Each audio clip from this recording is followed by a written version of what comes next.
الله وبركاته.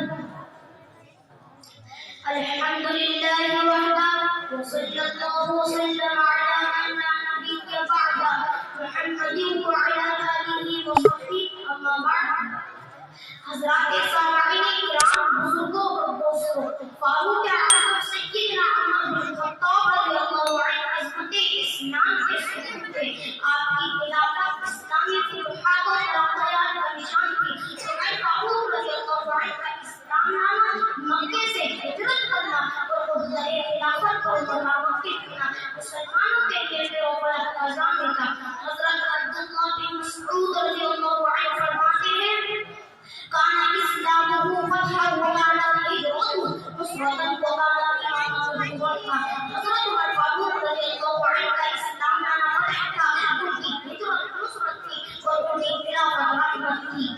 فاروق اعظم رضی اللہ عنہ کے مسلمان کو حضور پاک صلی اللہ علیہ وسلم نے دعا مانگی تھی. انہیں دعاؤں کا کرشمہ تھا کہ عمر رضی اللہ عنہ شاہزادہ اقدس پر چلے گئے اور دولت ایمان سے مالا مال ہو گئے.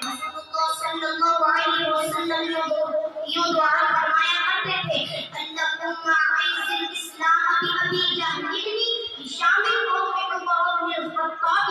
اے اللہ، ابو جہل بن ہشام یا عمر بن خطاب کے ذریعے اسلام کو عزت دے. حضور پاک صلی اللہ علیہ وسلم کی دعا حضرت عمر فاروق رضی اللہ عنہ کے حق میں قبول ہوئی.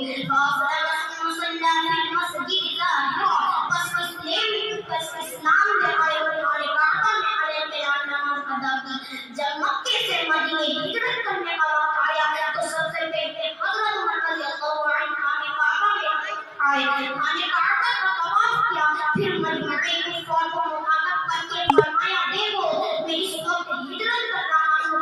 یہ نہ کہنا کہ عمر چپ کر ہجرت کر گیا اور ہم کو اطلاع نہ دی. سنو، جو اپنی بیویوں کو بیوہ اور بچوں کو یتیم کرنا چاہتا ہے وہ آئے اور مجھے روکے، لیکن کسی کی ہمت نہ ہوئی کہ حضرت عمر رضی اللہ عنہ کی طرف قدم اڑانے کی جرأت کرتا. حضرت عمر رضی اللہ عنہ کو خلافت اسلامی آن بان اور شان و شوکت کا دور تھا. فتوحات کا ایک سیل روا تھا جو برابر جب بڑھتا جا رہا تھا. کسی کی مجال نہیں کہ اسلامی حکومت سے ٹکر جیسے لے سکے. جس نے ٹکرانے کی کوشش کی اس کے پر خرچے ہو گئے، اس کا وجود بڑا اور فضا میں تحریک ہو گیا. حضرت عمر رضی اللہ عنہ کو خلافت سپرد کرنے کے بعد حضرت ابو بکر رضی اللہ عنہ فرماتے ہیں کہ اگر تم تعالیٰ مجھ سے پوچھیں گے کہ تم کس کو خلیفہ بنا کر آئے ہو تو میں جواب دوں گا کہ اے اللہ، اس وقت تیری مخلوق میں جو سب سے بہتر تھا اس کو خلیفہ بنا کر آیا ہو. رسول اللہ صلی اللہ علیہ وسلم نے ارشاد فرماتے ہیں لو کان بعدی نبی لکان عمر بن الخطاب. اگر میرے بعد کوئی نبی ہوتا تو عمر بن الخطاب ہوتے. دوسری حدیث میں ان اللہ جعل الحق علی لسان عمر وقلبی. اللہ تعالی نے حضرت عمر رضی اللہ عنہ کی زبان اور قلب پر حق کو جاری فرما دیا. حضرت عمر رضی اللہ عنہ کے رعب و دبدبے کا یہ عالم تھا کہ شیطان بھی حضرت عمر رضی اللہ عنہ کے نام سے بھاگتا تھا. ایک مرتبہ قریش کی چند عورتیں حضور پاک صلی اللہ علیہ وسلم کے پاس بیٹھی ہوئی تھی اور حضور پاک صلی اللہ علیہ وسلم سے بلند آواز سے باتیں کر رہی تھی. اتنے میں حضرت عمر رضی اللہ عنہ نے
یا اللہ مجھے اپنی راہ میں شہادت عطا فرما اور مجھے رسول اللہ صلی اللہ علیہ وسلم کے شہر میں پہنچ دے. وآخر دعوانا الحمدللہ رب العالمین. ماشاء اللہ. یہ